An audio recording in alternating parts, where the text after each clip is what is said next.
Saudara-saudaraku yang dimuliakan Allah Subhanahu wa taala, apakah benar ketika misalkan di malam tahun baru kita ikut-ikutan tiup trompet, kita ikut-ikutan misalkan menyalakan kembang api misalkan, lantas spontanitas kita menjadi penganut tiga agama?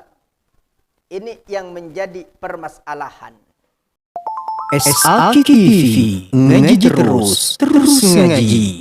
Alhamdulillahilladzi hadana lihada wa ma kunna linahtadiya laula an hadana Allah. Asyhadu an la ilaha illallah wahdahu la syarika lah. Wa ashhadu anna sayyidana wa nabiyyana Muhammadan abduhu wa rasuluh. Allahumma fasalli wa sallim ala man la nabiyya ba'dah sayyidina wa nabiyyina Muhammadin wa ala alihi wa ashabihi wa man tabi'a hudah. Amma ba'd. Faya ibadallah, usi nafsi wa iyyakum bitaqwallah. Faqad fazal muttaqun. Faqala ta'ala fi muhkami tanzilihi wa huwa asdaqul qailin. A'udzu billahi as-sami'il 'alim minasy syaithanir rajim. Bismillahirrahmanirrahim. Ya ayyuhalladzina amanu taqullaha haqqa tuqatih wa la tamutunna illa wa antum muslimun. Wa qala aidan وَالَّذِينَ هُمْ عَنِ اللَّغْوِ مُعْرِضُونَ. صدق الله العظيم وصدق رسوله الحبيب الكريم ونحن على ذلك من الشاهدين والشاكرين والحمد لله رب العالمين. Saudara-saudaraku yang dimuliakan Allah segenap jamaah salat Jumat Masjid Nurul Yakin yang insya-Allah semuanya adalah hamba-hamba pilihan Allah Subhanahu wa taala. Jumat ini adalah Jumat yang terakhir di bulan Desember 2021. Bukan hanya menjadi Jumat yang terakhir, tetapi juga menjadi hari yang terakhir di tahun 2021. Esok hari, manakala kita masih diberi hidup oleh Allah Subhanahu wa taala, maka kita akan sama-sama menyongsong matahari 2022. Saudara-saudaraku yang dimuliakan Allah Subhanahu wa taala, menjelang perayaan malam tahun baru, begitu banyak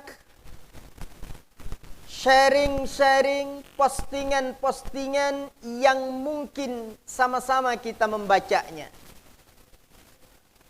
Postingan-postingan yang positif, maka harus kita pandai-pandai untuk mengambil hikmahnya.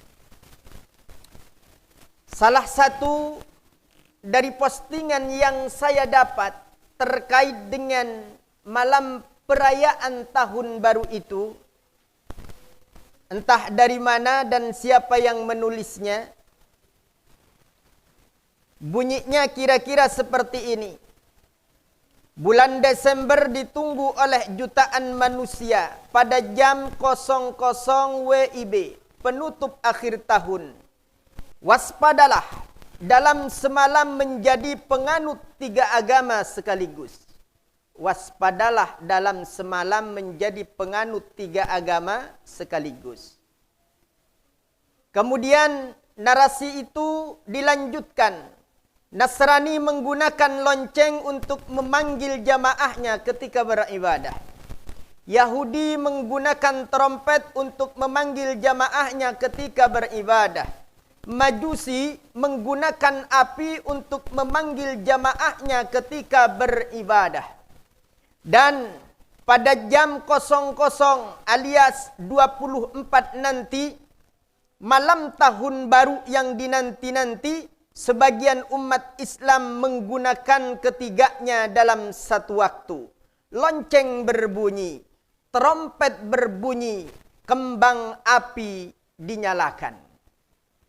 Yang menjadi garis bawah untuk tulisan itu, maka malam itu menjadi penganut tiga agama, yakni Nasrani, Yahudi, dan Majusi. Malam itu menjadi penganut tiga agama, Nasrani, Yahudi, dan Majusi.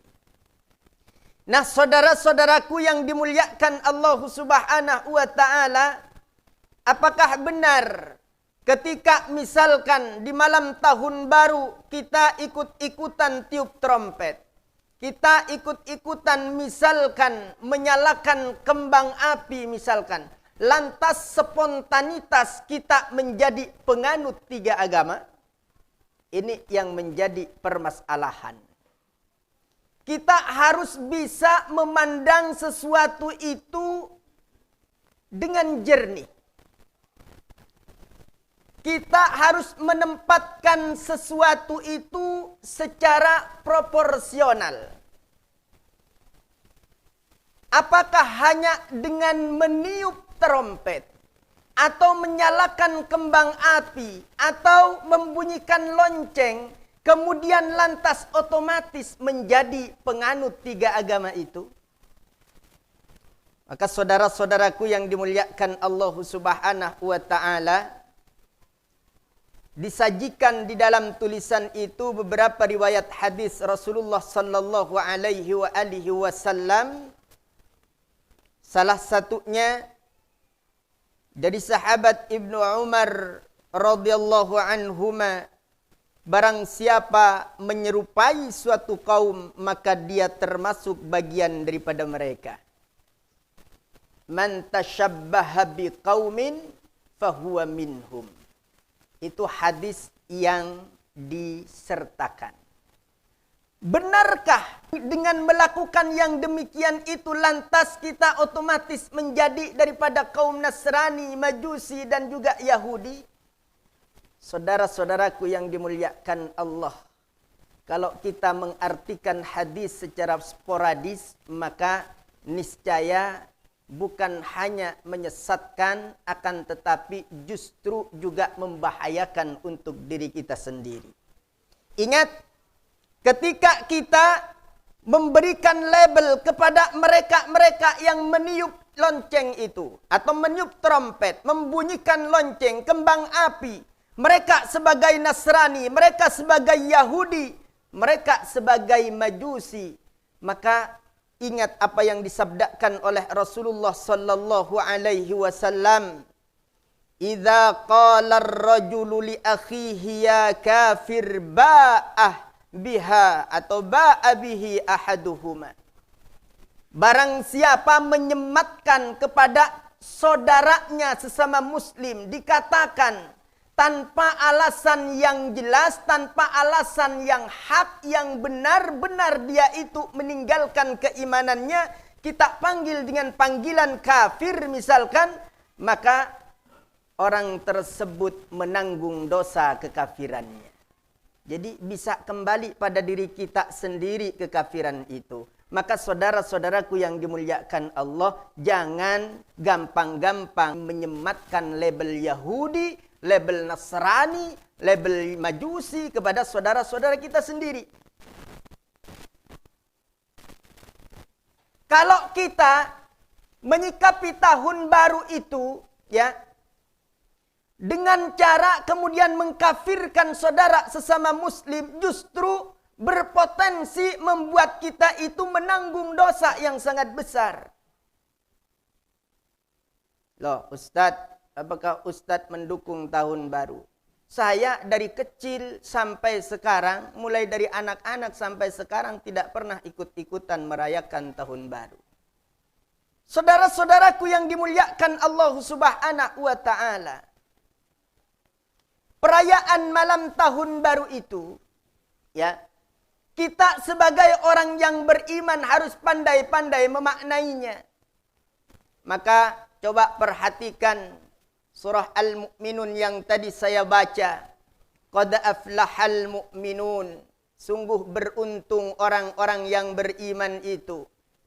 Alladzina hum fi salatihim khashi'un. Orang-orang yang khusyuk dalam salatnya. Kemudian yang kedua, walladzina hum 'anil lagwi mu'ridun.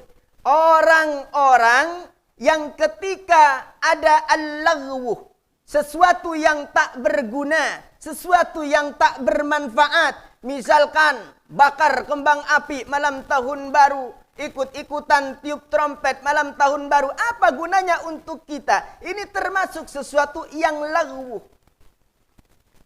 Mereka mu'ridun, mereka berpaling, tidak ikut-ikutan. Kemudian Allah juga berfirman di dalam surah Al-Furqan, وَالَّذِينَ لَا يَشْهَدُونَ الزُّورَ وَإِذَا مَرُّوا بِاللَّغْوِ مَرُّوا كِرَامًا. Yang termasuk daripada hamba-hamba Allah, wa ibadur rahmanil ladzina yamshuna 'alal ardi hauna. Itu ayat begitu panjang. Salah satunya walladzina la yashhaduna az-zur. Orang yang tak menyaksikan, yang tak ikut hadir pada acara-acara, perayaan-perayaan atau hari raya orang-orang musyrik. Ya, itu salah satu penafsirannya. Wa idza marru bil lagwi marru kirama. Dan apabila dia berjalan, bertemu dengan hal yang sia-sia, bil lagwi. Lagwi ini banyak penafsirannya. Salah satunya adalah bertemu dengan musik-musik di jalanan misalkan. Bertemu dengan hal-hal yang berbau maksiat misalkan. Itu termasuk al-lagwu. Maka marru kirama. Ay mu'ridinah. Sama dengan yang di surah Al-Mu'minun. Orang tersebut tidak ikut-ikutan nimbrung. Biarkan tahun baru berlalu. Kita tidak usah nimbrung-nimbrung di situ.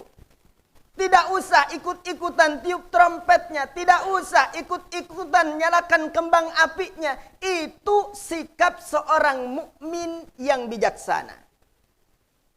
Hamba Allah yang benar-benar memperhatikan hak-hak Allah Subhanahu wa taala. Wa ibadur rahmanil ladzina yamshuna 'alal ardi hauna. Wa idza khatabahumul jahiluna qalu salama, dan seterusnya. Maka saudara-saudaraku yang dimuliakan Allah, tulisan yang saya bacakan tadi dari sisi preventif mungkin bagus. Akan tetapi ketika sudah ada menjustifikasi gara-gara meniup trompet, gara-gara menyalakan kembang api, gara-gara misalkan membunyikan lonceng, kemudian dicap sebagai pengikut atau penganut tiga agama, ini yang harus kita benar-benar cermati. Tidak semudah itu melabelkan ya Yahudi, ya Nasrani, ya Majusi kepada saudara-saudara kita sama Muslim. Kalau kita ngaji syarah daripada Sulamut Taufik, maka akan ditemukan salah satu riddah qauliyah itu, murtad perkataan itu adalah manakala kita menyematkan label kafir kepada saudara kita sesama Muslim. Makanya kalau ada sharing-sharing seperti itu, jangan telan mentah-mentah. Oh Ustadz, itu kan tasyabbaha biqaumin, meniru-niru kaum yang lain atau menyerupai kaum yang lain. Saudaraku yang dimuliakan Allah, mengartikan hadis itu tidak semudah yang kita ucapkan. Harus kita benar-benar menimba ilmu kepada ulama. Tentang hadis itu, saudaraku yang dimuliakan Allah. Bukan lantas hanya sekedar meniru seperti itu, kemudian kita dihukumi adalah orang Majusi. Kita dihukumi Nasrani dan lain sebagainya. Bukan. Apabila kita tasyabbuh tersebut, tasyabbuh dalam hal yang bisa lunturkan keimanan kita, maka baru kita itu termasuk daripada mereka. Sedangkan tasyabbuh misalkan yang sifatnya mubah, ada sifatnya makruh, ada tasyabbuh sifatnya haram. Ya. Saya kasih contoh, Pak. Rasulullah itu pernah tasyabbuh dengan Yahudi.